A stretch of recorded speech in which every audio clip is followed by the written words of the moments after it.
মাইকটা দিকে নিয়ে আসুন না। আচ্ছা ঠিক আছে, সবাই শুনতে পাচ্ছেন? যে বিষয়গুলো বলছিলাম যে একটা নতুন জিনিস যদি চালু করা হয় সমস্ত কিছুর ব্যাপারে আমাদের কিন্তু প্রথম দিকে একটু প্রতিবন্ধকতা তৈরি হয়, একটু সমস্যা তৈরি হয়। তো এক্ষেত্রে তৈরি হচ্ছে এটা খুব স্বাভাবিক জিনিস, ঠিক আছে। সমস্যা যেগুলো হয়েছে সেগুলো আলাপ আলোচনার মাধ্যমে সমাধান হবে। কিন্তু সকাল থেকে আমি যে ধরনের কার্যকলাপ আপনাদের দিক থেকে দেখছি আমি এটা আশা করিনি। আমি এই থানাতে প্রায় 6 মাস এসেছি, এখানকার জনগণ সম্পর্কে কিন্তু আমার ভালো ধারণা আছে যে আপনারা দেশের আইন কানুন হাতে তুলে নেন না। সেই দিক থেকে আমি আশা করবো আপনারা আমাদের সাথে সহযোগিতা করবেন এবং আমরা প্রশাসন হিসেবে পুলিশ প্রশাসন এবং আমাদের বিডিও সাহেব আছেন সিভিল অ্যাডমিনিস্ট্রেশন বা সিভিল প্রশাসন, আমরা একদম আপনাদের পাশে আছি। না আপনারা ক্রিমিনাল, না আপনারা বদমাস, না আপনারা চোর ছাচর, ঠিক আছে। আপনারা সাধারণ মানুষ আছেন, আপনাদের দাবি দেওয়ার জন্যই তো আমরা এখানে আছি প্রশাসনিক মানে আধিকারিক হিসেবে। সমস্ত দিক দিয়ে সহযোগিতা পাবেন। কিন্তু আমাদেরকে যেটা মানে মানে কি বলবো আমাকে অবাক করলো সেটা হচ্ছে আপনাদের কার্যকলাপ। আপনারা যদি কারোর বেতন মানে ইন্ধনে প্রয়োজনায় পা দেন সেটা কিন্তু আপনাদের জন্যই ভালো হবে না। যে সমস্যাগুলো আছে বিদেশে তুলে ধরবেন কি ভাবে এগুলোর সমাধান করা যায়।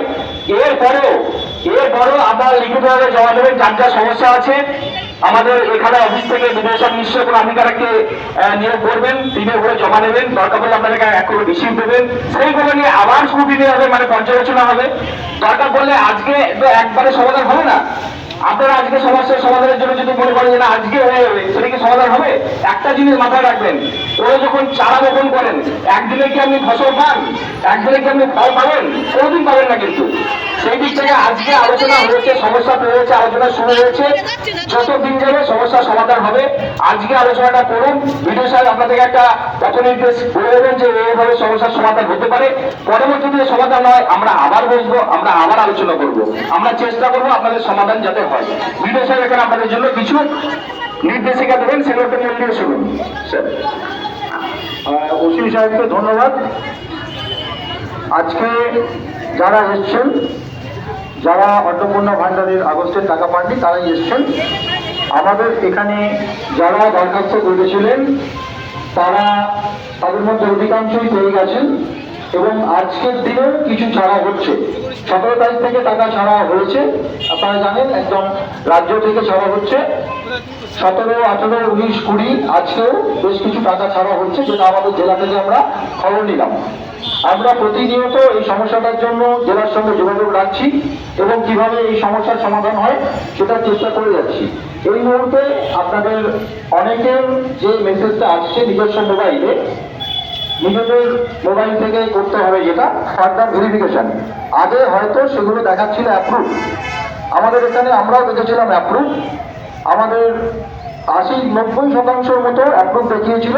এটা গতকাল বা গত পরশু থেকে ফার্দার ভেরিফিকেশন দেখাচ্ছে। এই কাজটা পুরোটাই স্টেট থেকে যেটা হয়েছে, তারা আরও কিছু ফার্দার ইনকোয়ারি চাইছেন।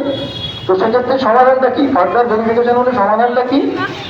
কারোর ক্ষেত্রে দেখা যাচ্ছে যে কোনো কারণ দেখাচ্ছে যে এই কারণে আটকে আছে, কারোর ক্ষেত্রে কোনো কারণও দেখাচ্ছে না।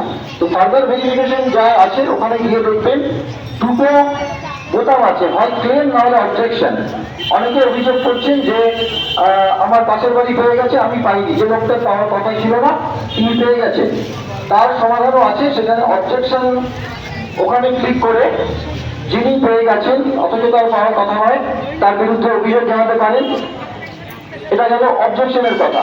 আর নিজে পাইনি সেটার জন্য ক্লেম বলে একটা বোতাম আছে, সেখানে ক্লিক করলে আপনি এগোতে পারবেন এবং সেখানে আপনার একটা লেখার জায়গা আছে যে কেন আপনি পেতে চান, পেতে পারেন, সেই কারণটা লিখবেন এবং একটা ডকুমেন্ট আপলোড করতে বলেছে।